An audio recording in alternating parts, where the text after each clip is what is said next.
अस्सलाम वालेकुम, मैं हूं हसनैन, आप दिख रहे हैं नया पाकिस्तान। नाजरीन, मेरे साथ मौजूद हैं एडवोकेट अमार सत्ती, जिन्होंने आयशा और उनके साथ मौजूद रैम्बो पर FIR दर्ज करवाई।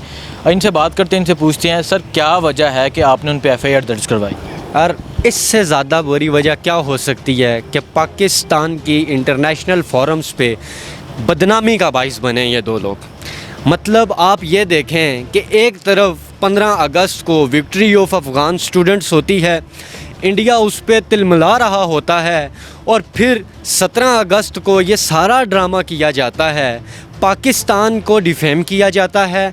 फिर सिर्फ पाकिस्तान को डिफेम नहीं किया जाता, आप ये देखें कि उसमें फिर जेंडर डिस्क्रिमिनेशन पे बात स्टार्ट हो जाती है। उसमें मर्दों को गालियां देना, ऑल मेंस आर थ्रैश, ऐसे हैशटैग ट्विटर पे बनना स्टार्ट हो जाते हैं। सोशल मीडिया पे एक जेंडर डिस्क्रिमिनेशन स्टार्ट हो जाती है। और इससे ज़्यादा और मतलब ये क्या कर सकते थे कि इन्होंने पाकिस्तान के फैमिली लॉ पे अटैक किया। मतलब एक पाकिस्तान है, उसके नॉर्म्स हैं, सोसाइटी है, एक कल्चर है। इस कल्चर में हर बंदे ने सोसाइटी के नॉर्म्स को अडॉप्ट करना है और उसके मुताबिक चलना है। तो ये इसकी बदनामी का बाइस बने, इससे ज़्यादा क्या वजह हो सकती है। मतलब कि हमारी धरती का, हमारे मुल्क पाकिस्तान का, अब इंडिया के आप किसी भी पर्सन की ट्वीट उठा के देख लें, कोई सोशल मीडिया अकाउंट पे उनका कोई मैसेज, वीडियो कुछ भी देख लें, वो सिर्फ़ और सिर्फ वाक़या लाहौर के बारे में है कि यार 14 अगस्त को एक ऐसे मकाम पे जहाँ से करारदाद लाहौर पास की गई, एक ऐसा तारीख़ी मुकाम जो एक संगे मील की हैसियत रखता है पाकिस्तान की तख्लीक में, वहाँ पे एक ऐसा वाक़या होता है जो पाकिस्तान के अवाम जिस पर तिलमिला उठते हैं और सरापा एहतजाज होते हैं। ठीक है, अच्छा, आपका ये कहना है कि जो ये वाक़या हुआ ये पाकिस्तान की बदनामी का बाइस था, इस वजह से FIR दर्ज करवाई। तो ये बताएं, जो ये मामला लाहौर मीनार पाकिस्तान पे पेश है, इस हवाले से क्या कहते हैं? देखें, बहुत क्लियरली एक बात कहूँगा कि ये वाक़या पेश आया 14 अगस्त की शाम को। ठीक है, 15 अगस्त को वो जो बीबी हैं आयशा अकरम, के पता नहीं क्या नाम है, उसका नाम मुझे नहीं पता, वो 15 अगस्त को अपने इंस्टा अकाउंट पे एक तस्वीर लगाती है विद अ स्माइलिंग फेस, जैसे कुछ नहीं हुआ। 16 अगस्त को वो एक टिकटॉक की वीडियो लगाती है अपने टिकटॉक अकाउंट पे with cheering with friends and Rambo Shambo को, जो भी है, कुछ नहीं होता। 16 अगस्त को 17 अगस्त को एक सहाफ़ी उसके सर पे जाके हाथ रखता है, और 17 अगस्त को पाकिस्तान के ख़िलाफ़ प्रोपोगेंडा स्टार्ट हो जाता है, रियासत के इदारों के ख़िलाफ़ प्रोपोगेंडा स्टार्ट हो जाता है, रियासत के कवानीन के ख़िलाफ़ प्रोपोगेंडा स्टार्ट हो जाता है, रियासत का कानून सवालिया निशान बन जाता है। मतलब आप गेस करें कि एक बंदी जिसके साथ 14 अगस्त को इतना बुरा इंसिडेंट, जिस तरह पोर्ट्रेट किया गया कि ये इतना बड़ा इंसिडेंट हो गया, अगर ये 14 अगस्त को हुआ है तो मतलब 17 अगस्त तक वो बिल्कुल नॉर्मल थी। 17 अगस्त की रात को एक ड्रामा किया जाता है, एक रोना पिटना डाल दिया जाता है, जी ज़्यादती हो गई, 400 बंदा था। यार 400 बंदे का अगर हाली हाथ भी लगता ना, हाली हाथ लगता, तो वो 6 महीने अस्पताल से नहीं निकलनी थी भाई। मैं लिटरली आपको बता रहा हूँ, मतलब मैंने एक वीडियो नहीं देखी कि उस लड़की के कपड़े फटे हों, मैंने एक वीडियो, एक तस्वीर नहीं देखी कि यार उसके जिस्म पे कोई खराश आई हो, मैंने कोई मेडिकल रिपोर्ट नहीं देखी कि वो लड़की मेडिकल हॉस्पिटल गई हो, किसी भी हॉस्पिटल में जाके उसने कहा हो जी मुझे लग गई है, मुझे 400 बंदे ने हवा में उछाला है, मेरे कपड़े फाड़ दिए, मेरा मेडिकल करो। कोई ऐसा चीज़ जो है ऑन रिकॉर्ड नहीं है।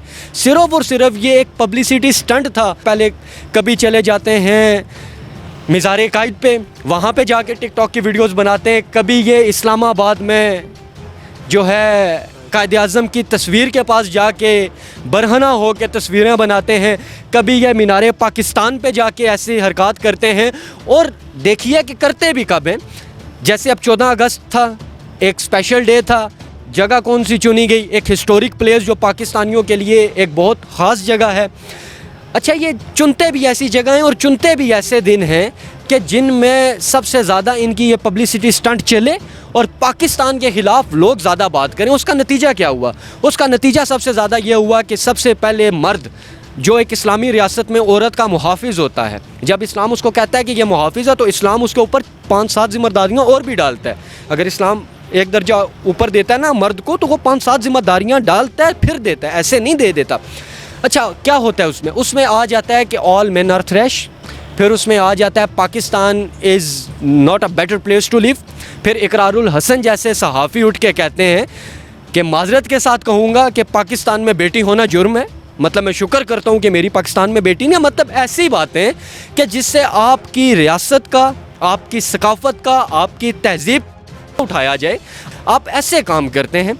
और ये सब करने के बाद आप ये देखें कि वो लड़की मुतलका थाने में जाती है, SHO को मिलती है। ये बात मैं नहीं कह रहा, ये बात ARY न्यूज़ के चैनल पे एज अ ट्रिगर चल रही थी। नीचे एक स्टेटमेंट चल रही थी कि लड़की SHO को मिली, इन्वेस्टिगेटिंग ऑफिसर को मिली, और उसने कहा कि मैं मुकदमे की पैरवी नहीं करना चाहती, आप फर्दर मोर इसमें इन्वेस्टिगेट ना करें।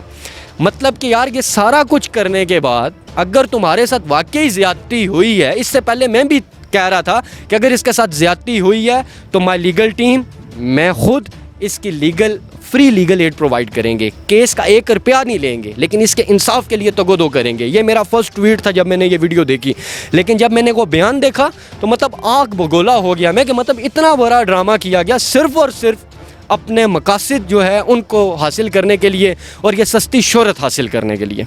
मैं एडवोकेट उमर अल्ताफ़ सत्ती तब तक इस औरत का पीछा नहीं छोड़ूंगा जब तक ये खुद किसी सरकारी टीवी चैनल पे, किसी निजी प्लेटफॉर्म पे, सोशल मीडिया के प्लेटफॉर्म पे आके खुद नहीं बता देती, सच्चाई नहीं बता देती कौम को कि इसके पीछे असल प्रोपेगेंडा करने वाले कौन लोग थे। मैं तब तक इसका पीछा नहीं छोड़ूंगा। और बाखुदा ये मेरा पाकिस्तानी कौम से वादा है, मतलब ये सेक्रीफाई किसी मतलब मानी नहीं रखती, इससे बड़ी कुर्बानियाँ हम देंगे। ये वादा है कि अगर ये FIR वापस लेती है ये लड़की तो हम अदालत जाएंगे, मेरी पूरी टीम, इस्लामाबाद, रावलपिंडी के लॉयर, लाहौर के लॉयर्स, हम अदालत जाएंगे और अदालत को जाके बताएंगे कि इस लड़की के ख़िलाफ़ 182 की कार्रवाई की जाए। इसने झूठी FIR करवाई, इसने झूठा पलंदा किया और इसने अदालत का वक्त ज़ाया किया, और 182 की कार्रवाई इस पर होगी और इंशाअल्लाह इसको मुंतकी अंजाम तक पहुँचाएँगे। और इसके साथ एक बात मैं और वाज़िया कर देना चाहता हूँ, ये उन सब लोगों के लिए भी पैगाम है, मतलब जो पाकिस्तान के ख़िलाफ़ प्रोपेगेंडा करते हैं सोशल मीडिया पे अपना पब्लिक स्टंट लगा के, और फिर उनके ख़िलाफ़ होता कुछ नहीं है, ना FIR दर्ज होती है, ना कुछ और होता क्या है, पाकिस्तान बदनाम हो जाता है। पाकिस्तान के बारे में कहा जाता है ये रहने की जगह नहीं है, हम पाकिस्तान को छोड़ के जा रहे हैं, पाकिस्तान में औरतें सेव नहीं है। मतलब ऐसे प्रोपेगेंडे किए जाते हैं जो हमारी आइडियोलॉजी के ख़िलाफ़ है, पाकिस्तान की आइडियोलॉजिकल बाउंड्रीज़ के ख़िलाफ़ हैं। हमें इसको प्रोटेक्ट करना है और इंशाअल्लाह हम आखिरी हदों तक जाके इसको प्रोटेक्ट करेंगे।